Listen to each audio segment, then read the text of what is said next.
Hello everyone, welcome to sqadia.com, and this is our section 4 of the lecture Disorders of Menstrual Bleeding, in which we will talk about intermittent menstrual bleeding. Intermittent menstrual bleeding is the bleeding that occurs in between the regular menstrual cycle, intermittent, in between. So we will talk about different terms used for intermittent menstrual bleeding. What are the causes of those intermittent bleeding, and then how we can manage and investigate those causes. So first, the terms and definition used for intermittent menstrual bleeding is metrorrhagia. Metrorrhagia is the infrequent, irregular bleeding in between the regular menstrual cycle. So it's the metrorrhagia. Metrorrhagia is the term used for irregular menstrual bleeding in between the regular cycle. So it's the bleeding in between regular cycle. Then we have mid-cycle bleeding. This mid-cycle bleeding is around the time of ovulation, usually from 12th to 14th day of the cycle. When ovulation takes place, when the ova is released from the ovary, this is the time. Usually there is a slight spotting present, and this is known as the mid-cycle bleeding. Then we have breakthrough bleeding. This breakthrough bleeding is patients who are, or females who are using oral contraceptives. They get this breakthrough bleeding in between the regular cycles. Premenopausal. Menopause is the time when the menstrual cycles end. It's after the age of 50 again, from 45 to 50, any time menopause occurs, when the regular menstrual cycle ends. Before this menopause, usually lot of hormonal changes are occurring, and those hormonal changes leads to sometimes intermenstrual bleeding. So all these are the different terms used for intermenstrual bleeding, or the spotting that occurs in between the regular cycle. The normal regular menstrual cycle is of 28 days, and this is the fertile time. If you talk about the mid-cycle bleeding, this is the time mainly when the ovulation takes place, and this is the time when mid-cycle spotting or bleeding takes place. Then some of the causes of intermittent menstrual bleeding. We divide them into three region of causes. We have vaginal causes of bleeding, cervical causes, and then the uterine causes of intermittent menstrual bleeding. In vaginal causes, we have vaginal adenosis, vaginitis, and tumors of the vagina. This condition, adenosis is a condition that occurs in the newborns if they are exposed to diethylstilbestrol during the intrauterine time. So adenosis, vaginal adenosis, is a condition that is present at birth due to exposure of the newborn to diethylstilbestrol, known as DES, diethylstilbestrol. Then vaginitis is the infections in the vagina.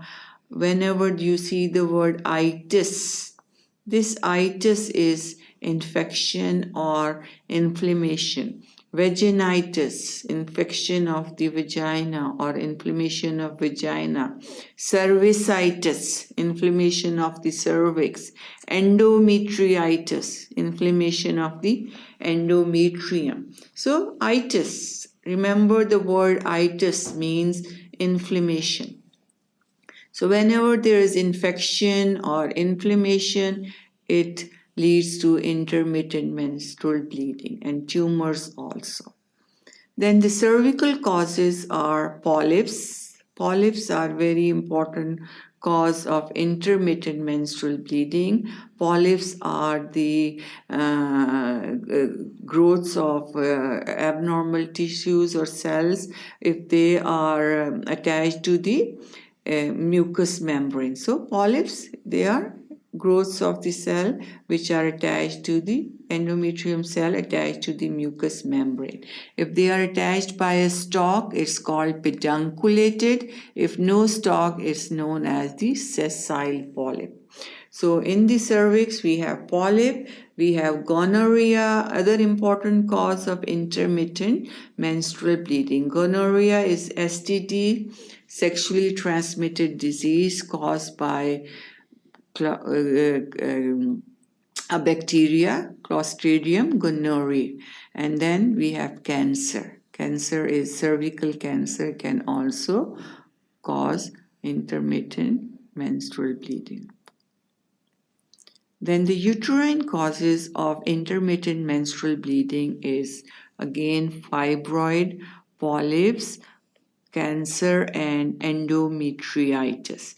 This is the endometrial cancer. You can see growth of the tissues here. This can lead to intermittent menstrual bleeding. And then endometriitis, when there is inflammation or infection of the endometrium. So all these causes are very serious causes. If a patient has the problem of intermittent menstrual bleeding, never take it light. Don't think that it will go away on its own. Make sure you should go and see the doctor so they should rule out all these causes of the intermittent menstrual bleeding, because each and single one of them is, if it's present, it can cause serious consequences.